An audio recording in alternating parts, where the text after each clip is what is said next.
Arcane is filled with small details and Easter eggs that are really easy to miss. For example, in Season 2 intros, creators sometimes drop hints about what's coming next. Ekko shadow rotates like a cloak and hinting at his future development of Z-Drive. They are also obsessed with one-frame hints. In episode 3, they tease that Vi and Jinx will fight, and in episode 9 that Jinx got a haircut. There are many more examples like those, but I'm getting ahead of myself. Let's start from the beginning.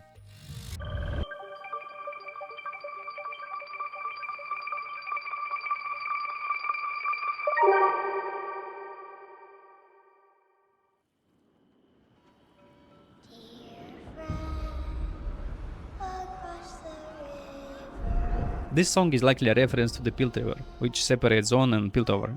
We can hear it again in episode 7, and then in the final episode of season 2. Is that singing? It's just a tune my mother used to hum. One of the most badass entrances ever.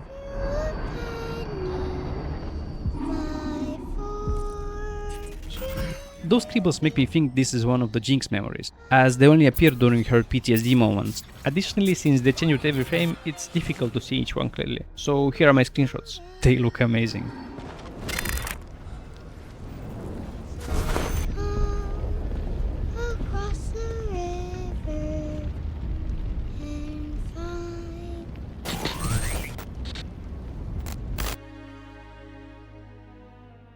This moment right here is when Wander gives up on the idea of fighting for zone independence through force. It's also where his Puff and Silco start to split. Later, Wander adopts Powder, Vi, Milo and Clagger. They all lost their parents in the uprising.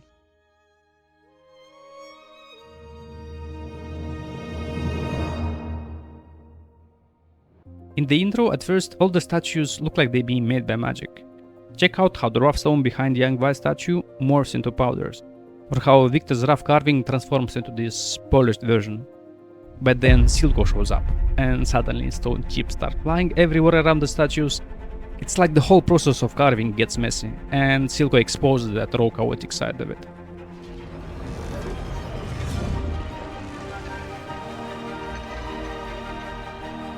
One day, I'm gonna ride in one of those things. And one day, I'm gonna shoot one of them down. No.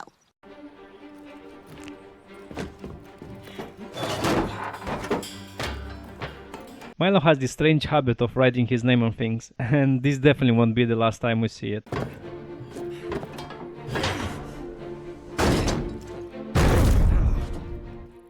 There is no way Clagger jumps so fast after Milo without making any sound. A masterful use of negative space.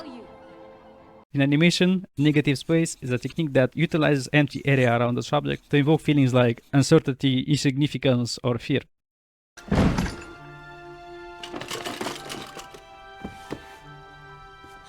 This horse is a nod to the metallic horse in the Get Jinx music video. Must be an inventor. Whoa, I think this is a real Valdiani. We can see again this music box in episode 9. Well, I think it's the same one. Oh yeah? What about this? Who could possibly need a no streamer this big? Keep an eye out for anything that looks valuable, Powder. Before Milo fills the bag with junk. Simple. Just get bored. Also in Jayce's apartment there are so many details in the background. While I was looking for Easter eggs, I noticed that shelf brackets magically appear. Those tools suddenly disappeared. That document strap wasn't there before. Cabinet doors cannot decide how open they want to be. This poster, possibly a Hexagonal skin, is in one scene but straight up vanishes in the next. Some books change cover and position. And the list goes on. No, but honestly those little slip-ups are inevitable in movie and animation, so I won't nitpick them too hard. Still, it's fun to spot them, it's like I'm playing Spot the Difference game. On those blueprints we can see Jayce's hammer, and they are blue because of an old copying method called Kernotype process. Engineers draw on a translucent paper, then place it over special chemical coated paper and expose it to sunlight. The uncovered area turns blue, while the drawn lines white, creating a durable, cheap and easy to make copy. Powder is eating a sandwich she finds in Jayce's bedroom. This is a reference to the fact that humans sometimes are hungry and need to eat to survive. This bridge is known as Bridge of Progress. While it's not the only one connected zone on Piltover, it's where all the drama unfolds. And I would say it's probably one of the most iconic locations in Arcane, right up there with the last drop. I will keep a tally to see which one appears the most. This way!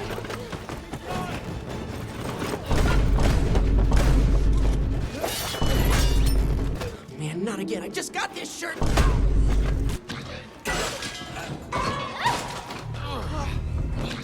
That last time was the last time. No, I don't believe that after landing on metallic junk, they would act so normal.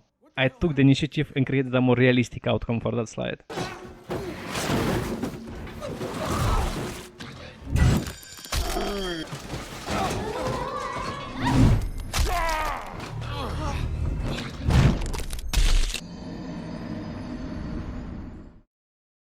Arcane has so many great shots, and this is definitely one of them. The framing, leading lines, and that slow-mo effect make it hit even harder.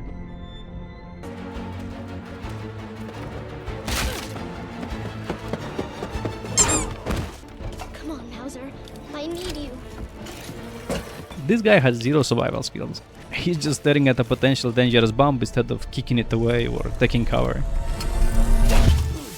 Bruh. Here at the docks, several posters can be seen. An ad for the zaun bar, the last drop, a pentakill logo covered with puff cup, and a poster injured on an airship. It's a fair price. I think you should take it. Wow, the attention to details is incredible. They even added sound effect for the bone bracelet on his hand. In the basement of the pub, several things can be seen, such as picture of Vander with his adopted kids, a saxophone, another Milo signature, and fish plushie, possible future inspiration for silcos. Alright, give me the details of exactly what happened down there. Now tell me what happened down there. It's like he's talking about Undercity. Also, Jinx found teeth for chompers. Benzo shop is packed with League of Legends references, so I'll just quickly highlight few of them. Trandamir's helmet, Hearts of Gold, which is an epic item, Rabadon's Death Cup, a legendary item that is still present in game. Also, Ekko here is fixing a clock, and his first words are, Give me a few seconds. it's a recurring theme in Arcane, Ekko equals time. Remnant of the Ascendant was a legendary item, Haunting Gaze is still an epic item, Liandry's Torment, a legendary item, and this is possibly Ekko's inspiration for his mask as the leader of Firelights. There's worse things than enforcers out there. First time I watched Arcane, I didn't realize Wander was thinking about Silco in this moment. But let's go back to Enforcers. I was thinking, why do they wear masks? There are probably a few reasons. Zone is polluted with smoke, chemical fumes, and shimmy-related hazards, so the masks serve as filtration device. It makes Enforcers appear more imposing and unhuman, and hiding their faces protects them from being recognized, preventing retaliation from Zaunites. A building was blown to bits. What do you think? Grayson should be arrested for making my voice sound like a child compared to hers. Will be dealt with. That workshop belonged to the Kermans. That's where Clagger got his foot stuck running from enforcers. They thought it was funny, so they left him there. Yeah, and somebody thought it would be funny to add this guy being innocent. Here we can see two more references to League of Legends champion Sona and to BBC reporter Mariam. Oh my god, this city is beautiful. And not only visually, it has pretty interesting history also. Both Piltover and Zaun were a part of a single city, but a catastrophic accident, possibly linked to an unstable technology experiment, led to parts of the city collapsing into deep canyons. This disaster devastated the lower districts, forcing many survivors to relocate across the Pilt River, where they rebuilt and expanded. Over time, the new upper district became known as Piltover, literally meaning over Pilt, while the remnant of the old city below becomes Zaun, the Undercity. Zaun, on the other hand, has 3 levels. Promenade, the top level where daylight hits. It's where we saw Kido, Viktor and Sky, the dogs in the first episode, and the tower tops of Zaun, where Silco meets with other crime bosses. Entresol, which is a French word that means intermediate floor. Sunlight only reaches here during the midday. It's a commerce area where the last drop is located. And Swamp, it's a place of deep darkness. It's where kids are making shimmer and where Homer's camp of shimmer addicts is located. We are never told what exactly is Silco injecting in his eye and why.